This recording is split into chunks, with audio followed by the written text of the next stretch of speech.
أحد الأيام الصيفية الحارة في قلب المدينة، كان هناك رجلان يسيران جنباً إلى جنب على الرصيف. الأول كان يبدو عليه الهدوء التام، وكان وجهه يعكس تأملات عميقة في الحياة، وكأن عقله يسبح بعيداً عن صخب المدينة. أما الآخر فكان يتسم بملامح أكثر جدية، وعيناه تتنقلان بشكل سريع بين الوجوه والمباني من حوله، وكأن عقله في حالة يقظة تامة. بينما كانا يسيران معا، كانت أصوات السيارات والحافلات تضج في الهواء، إلا أن هذه الأصوات كانت تتلاشى بالنسبة لهما في تلك اللحظة. كان كل منهما في عالمه الخاص، يلتقيان بين الحين والآخر بنظرة أو ابتسامة بسيطة، ويواصلان الحديث مع بعضهما البعض.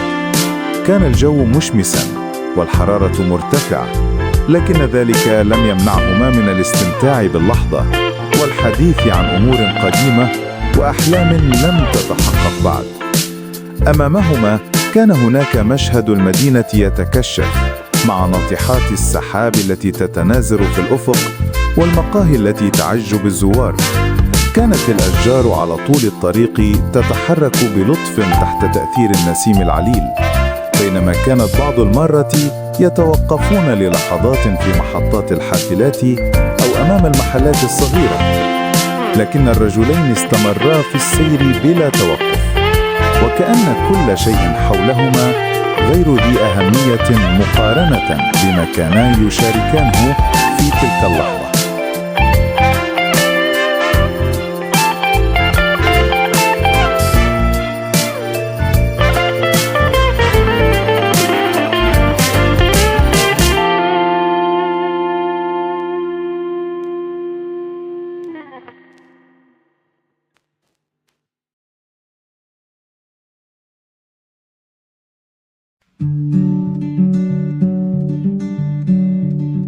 I traced your name in the winter air, hoping the cold would freeze it there.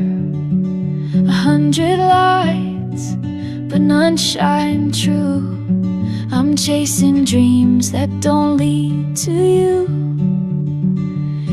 Every heartbeat's a question mark.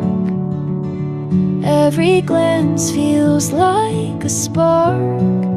Strings of longing pull so tight, but I won't settle for almost right.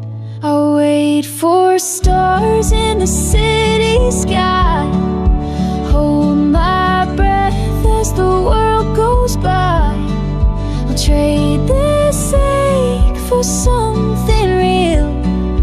I won't give in to what I can't feel.